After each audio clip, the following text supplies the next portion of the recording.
If your child has a problem with certain speech or language skills, listen up.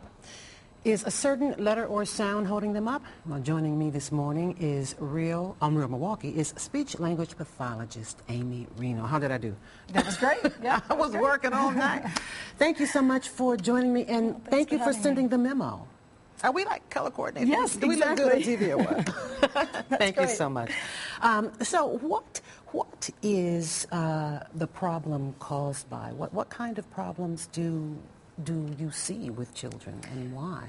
A lot of the times we see things like articulation delays, which means they can't say different sounds, or also language delays, like comprehension. Maybe the child doesn't understand what the teacher is saying, or they're unable to follow directions, or they're not just hard-headed. They're not just hard-headed. Many times they're not just hard-headed, believe it or not. Yes.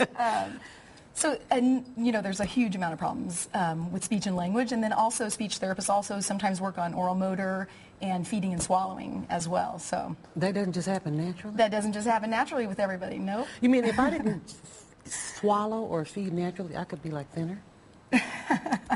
When our kids first begin to talk, we're really happy. Yes, because exactly. They're making noise. And after a while, or I should say, at what point does baby talk lose its thrill and you realize that my kid might have right. I won't say a problem. My kid might need some help. Your parents become concerned, or typically around 2 years of age, most parents feel like their child should be talking, and they ask their pediatrician or somebody, their mother or somebody who has been around kids, do you think they sound okay? And right. So there's certain guidelines that kids should follow.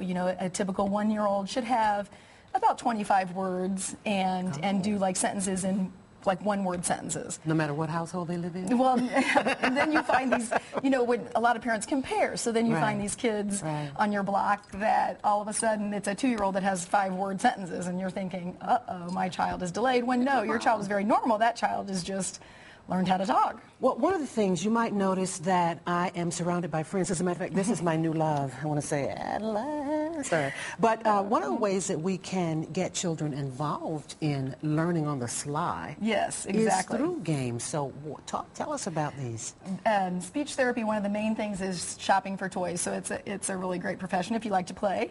Now this, Ned's head, he comes with all kinds of parts. So you're supposed to reach in and feel something and bring it out. But and you're supposed to guess what things they are. You don't know what you're bringing out. I just grabbed a Frank, but that's okay.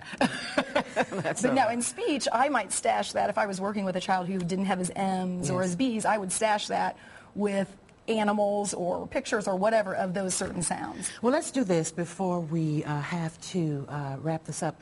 Speechtails. Speechtails. It is a something that I really saw a need for in the families that I see, is that there's a lot of kids who fall through the cracks. They don't get speech therapy. They don't qualify in the school systems. Their insurance doesn't pay, and so it was just a really big need. So it is a website that I've developed, and families can go on if they have concerns with their child, some of the sound production, they can go on, do an assessment, and actually do little therapy segments that are approximately 5 minutes long. Awesome. And it's neat. It's very neat. Well, I want to thank you so much for joining us. Now, if you want more information about speechtails, you can log on to our website, realmilwaukeenow.com, and click the link. We're going to be connected. All right, stay with us. We'll be right back.